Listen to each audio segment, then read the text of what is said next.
کے state bank of Pakistan کو وہ انڈیپینڈنس یہ نہیں ہے کہ پاکستان میں رہ کے انڈیپینڈنٹ کر دیا، بلکہ گورنر صاحب کو آپ نے وائس رائے کا تقریباً خطاب ہی نہیں دیا، باقی ہر چیز کر دی ہے۔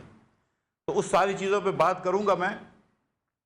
سب سے پہلے تو یہ کہ 1.5% جب شرح سود بڑھایا تو 400 ارب روپیہ حکومت کا سالانہ سود کی مد میں خرچہ بڑھ گیا، 400 ارب روپے۔ ساتھ ساتھ نجی شعبے کا کم از کم 100 ارب روپیہ خرچہ بڑھ گیا۔ تو نہ حکومت کے پاس یہ 400 ارب روپے دینے کے ہیں، نہ شرح سود زیادہ ہونے کی بنیاد پر نجی شعبے کے پاس، ہماری صنعت کے پاس دینے کا ہے۔ یہ صنعت کی گلے میں پھندا ہے۔ اس کے ساتھ آپ نے یہ کہہ کے بڑھایا کہ آپ مہنگائی کو کم کریں گے۔ تو جب آپ سینسٹیو پرائس انڈیکس دیکھتے ہیں، اور بلا شبہ بہت ہو شبہ مہنگائی ہے پاکستان میں، تاریخ کی تیز ترین مہنگائیوں میں سے یہ مہنگائی ہے، یہ بات درست ہے، لیکن پچھلے سال جب پچھلے مہینے کا آپ سینسٹیو پرائس انڈیکس دیکھتے ہیں، یہ وہ 51 چیزیں ہیں جو کہ ضرورت زندگی ہوتی ہیں، کچن آئٹمز ہوتی ہیں، جس کی وجہ سے ہمارے گھر چلتے ہیں، تو آپ دیکھتے ہیں کہ اس میں سب سے زیادہ اضافہ جو تھا وہ ایل پی جی کے بلوں میں تھا 71%۔ تو ایل پی جی کے جو بل میں 71% اضافہ ہے، وہ حکومت کی پالیسی کی وجہ سے ہوتا ہے، ناقص پالیسی کی وجہ سے ہوتا ہے، نہ کہ شرح سود کی کمی یا زیادتی کی وجہ سے ہوتا ہے۔ دوسرا جو 60% اضافہ تھا وہ بجلی کی شرح میں تھا، بجلی کی نرخوں میں تھا۔ اگین بجلی کی نرخوں میں جو اضافہ ہوتا ہے وہ حکومت کی پالیسیز کی وجہ سے ہوتا ہے، ان کی سرکولر ڈیٹ بڑھنے کی وجہ سے ہوتا ہے، اس کا کوئی تعلق نہیں ہے شرح سود سے۔ انفیکٹ شرح سود کم ہوتی ہے تو حکومت کا بجلی کا خرچہ کم ہو جاتا ہے۔ تو یہ جتنے بھی آپ قدم اٹھا رہے ہیں انٹرسٹ بڑھانے کا، اس سے تعلق نہیں ہے مہنگائی کا۔ یہ مہنگائی تو آپ خود حکومت کے لوگ کچھ دن پہلے تک کہہ رہے تھے کہ یہ کاسٹ پش ہے، کہ دنیا میں مہنگائی ہو گئی ہے، کچھ اس کی وجہ سے، کچھ روپیہ ڈی ویلیو ہو گیا اس کی وجہ سے، اور کچھ ہمارے جو اے ٹی ایم صاحبان نے اپنی گنگا بہی ہے اس کی وجہ سے ہے مہنگائی۔ اور آپ میں بجلی کے شعبے میں آپ کی نااہلی کی وجہ سے، دنیا کی آپ مہنگی ایل این جی لے کے آتے ہیں اس کی وجہ سے، اور آپ نے انٹرسٹ بڑھا دیا، اور آپ نے نہ صرف حکومت پاکستان کا 400 ارب روپے کا ایک خرچہ بڑھا دیا کیونکہ آپ کو اسی قرض پہ زیادہ سود دینا پڑے گا، بلکہ آپ نے انڈسٹری کا بھی بڑھا دیا۔ یہ 500 ارب روپے کا آپ نے تحفہ دے دیا بینکوں کو۔ اور اب آپ دیکھیں گے جو پچھلے 2 سال پہلے ہوا تھا کہ اب دنیا سے پیسے آئیں گے، جس کو ہم ہاٹ منی کہتے ہیں، اور وہ 13% انٹرسٹ لے کے گئے تھے، اب شاید وہ بھی آئیں گے۔ آج اگر آپ کائبور دیکھیں تو مارکیٹ ایکسپیکٹ کر رہی ہے، اور انہوں نے یہ تقریباً لکھ کے دے دیا ہے کہ 1% اور انٹرسٹ یہاں سے بڑھے گا۔ تو پھر ایک مرتبہ ہم واپس وہی جو عمران خان کا پہلا ریسیشن تھا، جو اس کو میں عمران خان ریسیشن بولتا تھا، اب اس کو عمران خان ریسیشن 1 بولنا پڑ رہا ہے، کیونکہ اب یہ عمران خان ریسیشن 2 کریں گے، تو یہ پھر سے ایک مرتبہ ریسیشن کریں گے۔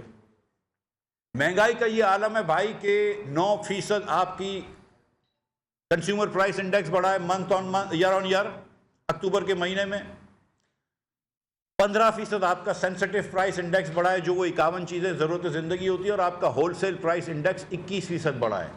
اس کا مطلب ہے کہ آنے والے ہفتوں میں اور بھی زیادہ بڑھے گا۔ 21% اگر اب بڑھ گیا ہے تو آنے والے ہفتوں میں اور بھی انٹرسٹ ریٹ بڑھے گا، تو انشاءاللہ تعالی تو معاذ اللہ اور ہمارے اوپر یہ مشکلیں آنے لگی ہیں۔ اور آپ دیکھیں کہ یہ جو 9% کنزیومر پرائس انڈیکس بڑھا ہے، اس میں کہتے ہیں کہ اسکول کی فیس وغیرہ صرف ایجوکیشن کے خرچے صرف 2% سے بڑھے ہیں، ایکچولی اس سے زیادہ بڑھے ہیں۔ اس کے اندر بتایا گیا ہے کہ چھوٹے کا گوشت مثال کے طور پہ 1190 روپے کا ہے، اب آپ کو پتا ہے کہ یہ 1500 روپے کی چیز ہے، تو اگر وہ نمبر ڈال دیں تو یہ جو مہنگائی 15% دکھا رہے ہیں اس سے بھی زیادہ ہو جائے۔ 580 روپے کا یہ کہتے ہیں بڑے کا گوشت ہے، جو کہ نہیں ہے۔ تو یہ نمبرز بھی بڑے، انہوں نے 60 روپے کے انہوں نے آٹا بتایا ہے، تو 60 روپے کا آٹا نہیں مل رہا، تو یہ ایوریج میں پاکستان میں، تو یہ اگر یہ نمبرز ڈال دیں تو اور بھی مہنگائی ہو جاتی ہے۔ اور مہنگائی جتنی عمران خان کی حکومت میں آئی ہے 3 سال میں، اس کا میرے خیال سے کوئی نظیر نہیں ہے۔ آج 650 پوائنٹ اسٹاک مارکیٹ گری ہے۔ یہ اسٹاک مارکیٹ جب نواز شریف پاکستان کے وزیر اعظم تھے تو 53,500 پوائنٹ تک پہنچ گئی تھی، جب 105 روپے کا ڈالر تھا، تو $500 کے اوپر یہ مارکیٹ تھی۔ آج 175 روپے کا ڈالر ہے۔ اب مجھے نہیں پتا کہ کتنے کا ڈالر ہے، کیونکہ روز اوپر نیچے ہو جاتا ہے، لیکن چلیں 175 روپے کا 74 روپے کا اگر ڈالر ہے آج، تو یہ مارکیٹ جو ہے وہ 45,000 بھی نہیں ہے۔ تو ایک مارکیٹ جو ہے وہ 60% ڈالر کی وجہ سے کمی ہو گئی، اور ویسے آپ نے دیکھے تو 20-25% کم ہو گئی۔ تو پاکستان کے سرمایہ داروں کا بھی سرمایہ انہوں نے چھین لیا، چھوٹے درمیانے تمام سرمایہ داروں کا۔ اور یہ مارکیٹ اس لیے نہیں چل رہی، اب کہتے ہیں کہ ایشیا کی سستی ترین مارکیٹ ہے، اس لیے نہیں چل رہی کہ لوگوں کو عمران خان کی پالیسیوں کے اوپر کانفیڈنس نہیں ہے، لوگوں کو اعتماد نہیں ہے کہ یہ صحیح پالیسی کریں گے۔ یہ وہ حکومت ہے جو کہ ایمنسٹی کے خلاف تھی اور 2 سال سے اپنے دوستوں کو انہوں نے ایمنسٹی دی ہوئی ہے کنسٹرکشن کے اندر، اور کنسٹرکشن کی انڈسٹری بھی ڈاؤن ہے، کیونکہ وہ ایمنسٹی بیسیکلی پلاٹوں کے اندر پیسے لا کے وہ سیٹنگ کرنے کی ہے، کام کرنے کی نہیں ہے۔ عمران خان کی حکومت نے ہر جگہ پہ جہاں پہ ہاتھ ڈالا ہے، چاہے وہ مہنگائی میں ہاتھ ڈالا ہو، وہاں پہ انہوں نے تباہی مچائی ہے، بے روزگاری انہوں نے پاکستان میں پھیلا دی ہے، غربت انہوں نے پاکستان میں پھیلا دی ہے، افلاس پھیلا دیا ہے پاکستان میں۔ اب کیا کرتے ہیں؟ اب یہ کہتے ہیں کہ یہ بات ہی نہ کرو۔ آپ ڈینگے کی بات کرتے ہیں اگر پنجاب کے اندر، تو کہتے ہیں ڈینگے نہیں ہے۔ یہ نہیں کہ ڈینگے کے خلاف کام کریں۔ مجھے یاد ہے کہ نواز شریف صاحب کو اور شہباز شریف صاحب کو، جب شہباز شریف نے بہت اس پہ محنت کری تھی تو ڈینگے برادران کہتے تھے، ان کو شرم آنی چاہیے، وہ آج جو ہے ان سے ڈینگے کنٹرول نہیں ہو رہا۔ اس کے بعد انہوں نے اب یہ پرچہ لکھ کے دیا ہے کہ پنجاب میں، لاہور میں کوئی فوگ نہیں ہے، کوئی اسموگ نہیں ہے، اور اگر آپ اپنے ٹویٹ کرتے ہیں یا فیس بک پہ لکھتے ہیں کہ ایئر کوالٹی انڈیکس اتنی خراب ہو گئی تو اس کے اوپر آپ کے اوپر قانونی چارہ جوئی کی جائے گی۔ یہ نہیں کہ ہم اسموگ کم کریں، یہ نہیں کہ ہم فوگ کم کریں، بلکہ اگر کوئی بتا رہا ہے کہ فوگ ہے تو اس کے اوپر قانونی چارہ جوئی کری جائے گی۔ یہ نہیں کہ ہم مہنگائی کم کریں، بلکہ مہنگائی کرنے والوں کو ٹرول کرا جائے گا۔ مہنگائی جو کہتے ہیں کہ مہنگائی ہو گئی، ان کے اوپر الزام تراشی کری جائے گی۔ یہ ان کا عالم ہے۔ پھر اس کے بعد آتے ہیں ایل این جی پہ۔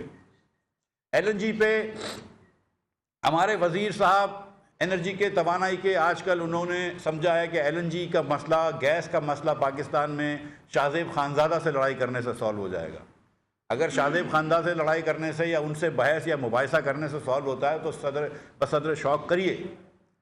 میں تو انہوں نے اس کو، شاہ زیب کو چیلنج کیا ہے، میں تو ان کو چیلنج نہیں کرتا ہوں، وزیر موصوف کو، بہت بڑے آدمی ہیں، صاحب اقتدار ہیں، میں تو ان سے گزارش کرتا ہوں کہ یہ محاسبے کو اور یہ بحث مباحثے کو چھوڑیے، آپ میرے ریکویسٹ پہ 3 چیزیں کرنے کی کوشش کریے۔ نمبر 1، پاکستان بھر میں گیس سپلائی کر دیجئے۔ آپ کا کام بحث کرنا نہیں ہے، آپ کا کام گیس دینا ہے۔ یہ کام ہم کر کے گئے ہیں، آپ گیس دے دیجئے بس۔ باقی شاہ زیب خانزادہ ہو گیا، ارشد شریف ہو گیا، جو اینکر آپ کی کرٹیسائز کرتے ہیں سب چپ ہو جائیں گے۔ آپ دے تو صحیح نا گیس۔